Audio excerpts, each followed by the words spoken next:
ఇవాంటి episode నాకు చాలా sensitive and very close to my heart ఈ ఎపిసోడ్, ఎందుకంటే ఇట్స్ అబౌట్ మదర్హుడ్ లో మనం ఏం నేర్చుకుంటాము అనేది ఒక కాన్సెప్ట్ అయితే, మన నుంచి వచ్చిన ఒక బేబీ ఒక సోల్ కి మనం ఏం నేర్పిస్తున్నాము అనేది ఇవాళ రేపేం కాదు.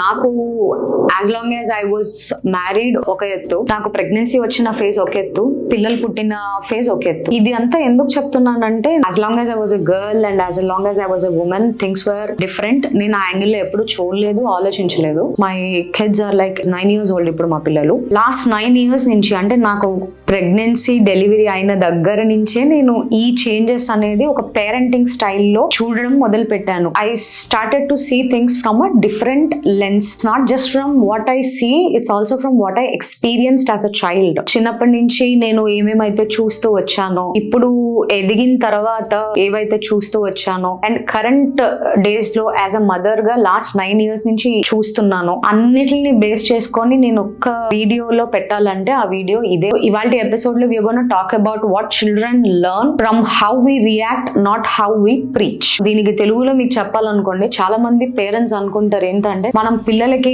మంచి వాల్యూస్ నేర్పిస్తున్నాము, మనం పిల్లలకి కరెక్ట్ గా చెప్తున్నామని. కానీ మన పిల్లలు మనం చెప్పే మాటలు మనం ఎలా రియాక్ట్ అవుతున్నామో అది చూసే పిల్లలు నేర్చుకుంటారు. ఇవాళ ఎపిసోడ్ లో ధర్మం పరంగా, లేకపోతే యాజ్ అ ఉమెన్ పరంగా, యాజ్ అ మదర్ పరంగా నేను చూసినవి, నేను ఇవి చేంజ్ అయితే బాగుండు సొసైటీలో అని అనుకుని ఈ వీడియోని మీ ముందుకు తీసుకొస్తున్నాను. It's not just from one family పరంగానే నేను చెప్పట్లేదు, it's overall society and overall thought process, overall upbringing. So వాటిల్లోని కీ మైల్ స్టోన్స్ కొన్ని ఉంటాయి. ఆ కొన్నిటిలోంచి జస్ట్ ఒకటో రెండో మీకు అవగాహన తీసుకురావడం, మనం అవగాహన పొందడం కోసం ఈ వీడియోస్ మీ ముందుకు తీసుకొచ్చాను. మన పిల్లలకండి ఫస్ట్ లాంగ్వేజ్ ఏదైతే ఉంటుందో, it's definitely our own emotion. ఇంకా ప్రిసైజ్ గా చెప్పాలంటే ఆ మదర్స్ ఎమోషన్. మీరు కోపంలో ఉన్నప్పుడు ఎలా మాట్లాడుతున్నారు, మీరు స్ట్రెస్ లో ఉన్నప్పుడు ఎలా రియాక్ట్ అవుతున్నారు, మీరు భయపడినప్పుడు ఎలా బిహేవ్ చేస్తున్నారు, అది మన పిల్లలందరికీ ఒక లెసన్ అవుతుంది. మనం కామ్ గా ఉంటే మన పిల్లలు సేఫ్టీ నేర్చుకుంటారు. మనం గనక అన్కంట్రోలబుల్ గా ఉన్నాం అనుకోండి,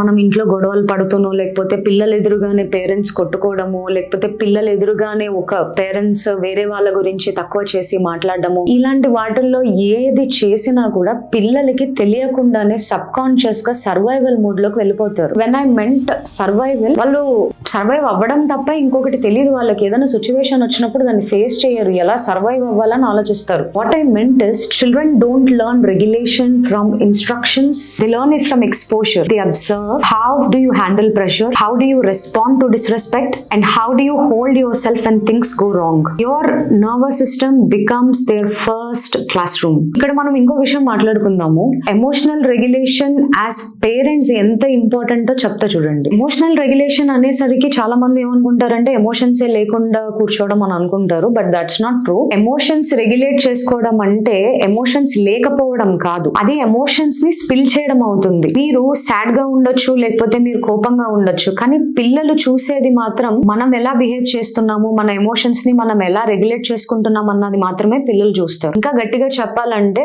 they should have the feeling that I can feel and I can still stay composed అనే ఇంప్రెషన్ మనం పిల్లలకి ఎప్పుడైతే ఇవ్వగలుగుతామో, అప్పుడే పిల్లల నర్వస్ సిస్టమ్ అనేది రైట్ వేలో గ్రోత్ అవుతుంది. Right way in the sense, వాళ్ళు సర్వైవల్ మోడ్ లోకి వెళ్లకుండా ప్రాబ్లమ్స్ ని ఎలా సాల్వ్ చేయాలి అనే ఇన్స్టింక్టివ్ థింకింగ్ లో పెరుగుతారు. ఇప్పుడు ఇంకో విషయం చెప్తాను. సెకండ్ థింగ్ నేను ఏం చెప్పబోతున్నానంటే, రిస్ట్రెయింట్ అనేది పిల్లలు నేర్చుకుంటారు. మనం నేర్పించినంత మాత్రాన అది వాళ్ళకి రాదు. They see and learn it. వాళ్ళ టెక్స్ట్ బుక్ లో చదివినంత మాత్రాన రిస్ట్రెయింట్ గురించి తెలుస్తుంది, కానీ వాళ్ళకి పర్సనల్ ఎమోషన్స్ లో రిస్ట్రెయింట్ అనేది రాదు. So when I meant restraint అంటే సప్రెషన్ కాదు, it's a conscious choice. Day to day basis మీద మనం చూస్తూ ఉంటాం, పిల్లలు మనం ఎన్ని విధాలుగా చెప్పినా కూడా మా అమ్మ ఎలా రియాక్ట్ అవుతుంది, పాస్ తీసుకుంటుందా లేదా, కోపంగా ఉన్నప్పుడు ఎలా మాట్లాడుతుంది, ఆవేశంగా ఉన్నప్పుడు ఎలా మాట్లాడుతుంది, ఆర్ హ్యాపీగా ఉన్నప్పుడు అది ఎలా రెగ్యులేట్ చేసుకుంటుంది, సాడ్ గా ఉన్నప్పుడు ఎలా రెగ్యులేట్ చేసుకుంటుంది, ఇవి తెలియకుండా,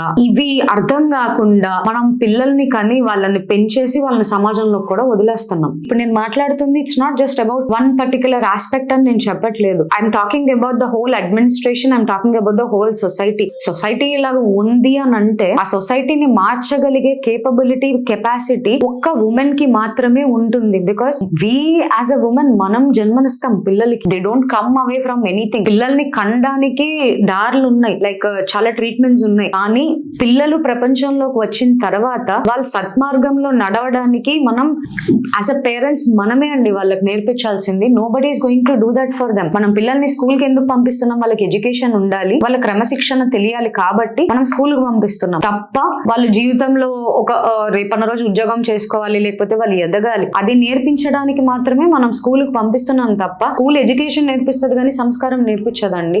school doesn't teach emotions, school teaches logic, school teaches science. As a parents it's our responsibility to teach them emotional regulation and teach them what is good, what is bad, what is right, what is wrong. ఇది ఎప్పుడైతే మనం చేయగలుగుతామో అప్పుడే మన పిల్లలు ఏదన్నా problem వచ్చినా, situation వచ్చినా ఎదుర్కోగలుగుతారు. ఏదన్నా అధర్మం జరుగుతున్నా ప్రశ్నించగలుగుతారు. ఇవాళ రేపట్లో ఐ డోంట్ నో ఎంతమంది ఇది చేస్తున్నారో నాకు తెలియట్లేదు. ఒకవేళ మీరు వీడియో ఇక్కడ వరకు చూసారంటే గనక డెఫినెట్ గా ఐఎమ్ టెల్లింగ్ యూ, కాన్షియస్ గా చెక్ చేసుకోండి, మిమ్మల్ని మీరు క్వశ్చన్ చేసుకోండి. ఏదైతే మనం బిందు అనే కాన్షియస్నెస్ సెంటర్ ఏదైతే మనం శ్రీయంత్రాలకు ఈ పూజలు చేస్తున్నప్పుడు మీరు చూస్తే శ్రీయంత్రంలో there will be a center that is called బిందు.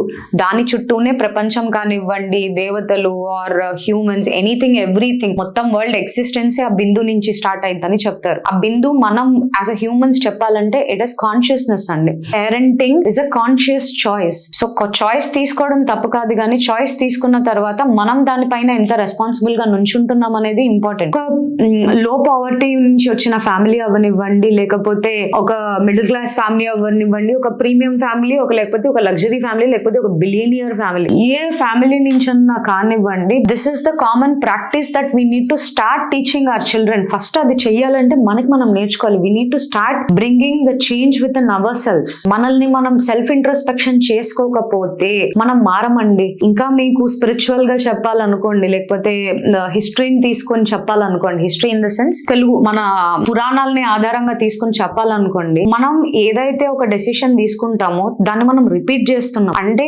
ఇప్పుడు నా పిల్లలు ఉన్నారండి, ఐ హ్యావ్ మై చిల్డ్రన్. ఇప్పుడు వేరే వాళ్ళ పేరెంట్స్ పిల్లల్ని కొడుతున్నారు. అదే విషయాన్ని నా కూతురికి నేను కొట్టకుండా చెప్తున్నాను. So she somewhere she observed it and she came home asking, నువ్వు కొట్టవమ్మా, బట్ వాళ్ళ మమ్మీలు ఎందుకు కొట్టి చెప్తున్నారు అని. ఇక్కడ నేనేమంటానంటే ఇట్స్ అగైన్ మీ పిల్లలు మీ చాయిస్ అండి. నేను కొట్టద్దు తిట్టద్దు అని చెప్పే అధికారం నాకు లేదు. కానీ నేనేమంటానంటే యాజ్ ఎ మదర్ కొట్టడం అనేది ఇంకా మాట వినట్లేదు, ఇంకా చేజారిపోతారు అన్నప్పుడు తప్ప పిల్లలు ఒంటిపైన చెయ్యకూడదండి అసలు. This is me speaking as a mother after parenting my child from 9 years. నాకు when I became mother I didn't have much knowledge on పిల్లల్ని ఎలా పెంచాలి. గట్టిగా మాట్లాడితే అసలు నాకు పిల్లల గురించే నాకు తెలీదు.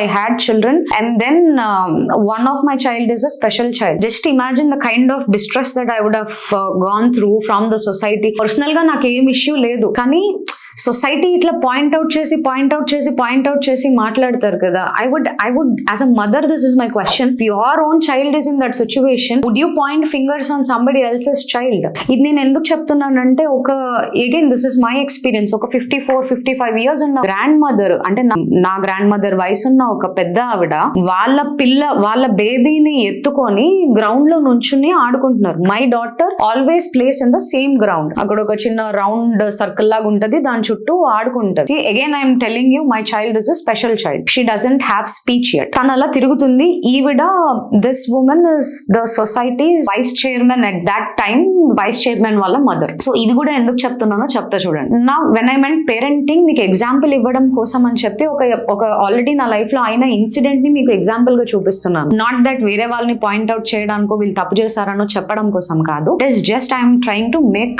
Giving an example and trying to make you understand. Understand అంతే. సో ఒక 54 years ఒక పెద్ద ఆవిడ వాళ్ళ మనవరాలను ఎత్తుకుని నుంచున్నారు. She put her granddaughter down and she was talking to somebody else. ఇక్కడ my daughter was standing there. ఆ చిన్న బేబీకి నా పాపకి ఇట్ వాస్ లైక్ ఒక 5 to 6 feet డిస్టెన్స్ ఉంది. ఈవిడ ఏం చేశారంటే ఆ పాప దగ్గరికి వచ్చేస్తదేమో అన్న భయంతో she pushed my daughter and పరిగెడుతున్న ఆ పాప వెనకాల వెళ్ళి దాన్ని కొట్టారు. ఇప్పుడు ఈవిడ పైన నా కోపం చాలా, అంటే as a mother that hurt me to the core. నా కూతుర్ని కొట్టడానికి అసలు ఫస్ట్ ఆఫ్ ఆల్ మీరెవరు? Who are you to lay hands on my daughter? Second, నేను తలుచుకుంటే ఆ పర్టికులర్ నిమిషంలో ఆ పర్టికులర్ క్షణంలో నేను హ్యూమన్ రైట్స్ కమిషన్ కి ఒక్క కాల్, జస్ట్ 1 call నేను చేసి ఉంటే ఈ పార్టీకి you would have been behind the bars, no doubt in it. కానీ నేను ఎందుకు ఆ పని చేయలేదంటే I have been a mother. నేను ఒక తల్లి స్థానంలో ఉండి ఆలోచించాను. ఒకవేళ నా గ్రాండ్ మదరే నిజంగా అలా చేస్తే అప్పుడు నేను ఏం చేసేదాన్నో అది ఆలోచించాను. అందుకనే ఇవాళ మీరు మీ ఇంట్లో ఉన్నారు, నేను ఇక్కడ కూర్చొని మాట్లాడుతున్నాను. పుట్టింగ్ దట్ అసైడ్, ఒక 54 years ఉన్న ఒక లేడీ అట్లా చేసినప్పుడు వాళ్ళ ఎదురుగుంటా చిన్న చిన్న పిల్లలు ఆడుకుంటున్నారు, వాళ్ళు ఎందుకు చెయ్యరు? ఒక పెద్ద ఆవిడే అది చేసినప్పుడు మేము చేస్తే తప్పేంటి? ఒక మదర్ వేరే వాళ్ళ గురించి తప్పుగా మాట్లాడుతున్నప్పుడు పిల్లలు కూడా అదే రైట్ అనుకుంటారు, అదే నేర్చుకుంటారు. What are we trying to teach our children? As a mother it is in our own hands to give right parenting to our children so that they have a better life, not to pass on the trauma of what you have or not to pass on your own opinions, your own judgments, your own perspectives to the children. See, this is my pain. ఇది నేను ఇన్నాళ్ళు నేను లోపల దాచుకున్న, నాకు లోపల ఉండిపోయిన questions అవన్నిటిని నేను ఇంకా లోపల దాచుకుంటే నేను బర్స్ట్ అయిపోతాను, అగ్నికి నేనే భస్మం అయిపోతానని చెప్పి like I'm sitting in front of the camera and having this conversations అనమాట. అగైన్ నేను ఇది ఒకరిని కించపరచాలనో లేకపోతే మీ పేరెంటింగ్ రైట్ రాంగ్ అని జడ్జ్ చేయడానికి నేను ఇక్కడ కూర్చోలేదండి. నేను అబ్జర్వ్ చేసిన కొన్ని థింగ్స్, దానికి వల్ల ఉండే కాన్సిక్వెన్సెస్ ని మైండ్ లో పెట్టుకొని 2 మంచి మాటలు మాట్లాడదాము అన్న ఏకైక ఉద్దేశంతో నేను ఇక్కడ కూర్చున్నాను. ఐ హోప్ మీరు అర్థం చేసుకోకపోయినా పర్లేదు, మీరు చూడకపోయినా పర్లేదు. Whoever is fitting with my mindset will anyways see these videos. If not, also you welcome. Thank you. ఇప్పుడు వెన్ ఐ మెంట్ లైక్ మనము పాస్ చేస్తున్నాము, లేకపోతే మీరు ఇది చేస్తున్నారు అది చేస్తున్నారు అంటే దాన్ని నేను ఏమంటానంటే this is the third aspect, it is the unseen inheritance. So మనం పిల్లలకి ఎంత మంచి ప్రాపర్టీస్ ఇస్తున్నాము, ఎంత ఆస్తి ఇస్తున్నాము, లేకపోతే నా తర్వాత నా కొడుకో లేకపోతే నా తర్వాత నా కూతురు ఈ ప్రాపర్టీస్ ఈ ఆస్తి ఇదంతా వీళ్ళకి అని మీరు మైండ్ వాళ్ళకి పెట్టి నూరిపోసే కన్నా it's better that we give a good regulating nervous system to them. మనకు గనక కామ్ ఇన్హెరిటెన్స్ ఉందనుకోండి, ఆబ్వియస్ గా పిల్లలు రెసిలియంట్ గా ఉంటారు. అదే గనక మనం కేయోస్ ఇన్హెరిటెన్స్ ఉందనుకోండి, మనకి ఎప్పుడు ఇంట్లో కేయోస్, ఇంట్లో గొడవలు, ఇంట్లో డిస్కషన్లు, వాళ్ళదన్నారు వీళ్ళదన్నారు, వాళ్ళదయ్యారు వీళ్ళదయ్యారు, ఈ కైండ్ ఆఫ్ మైండ్ సెట్ ఎప్పుడైతే ఉంటుందో ఆ ఎన్వైరన్మెంట్ లో ఉన్న పిల్లలు ఎప్పుడు హైపర్ విజిలెంట్ గా ఉంటారు. వాళ్ళకి మనశ్శాంతి ఉండదు. ఎప్పుడు చూసినా సరే ఒక చిన్న డిస్కషన్ అయినా సరే వాళ్ళకి తెలియకుండా యాంగ్జైటీ, వాళ్ళకి తెలియకుండానే you know some kind of nervous system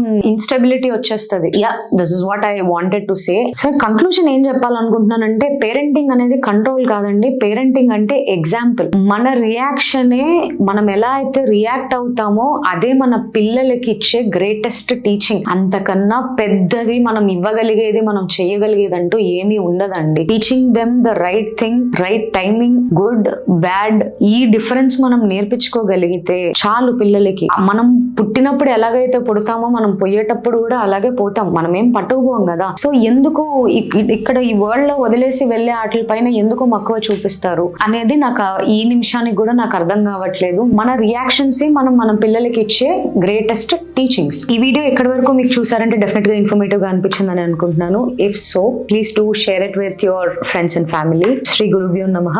సర్వం శివార్పణం. స్వస్తి.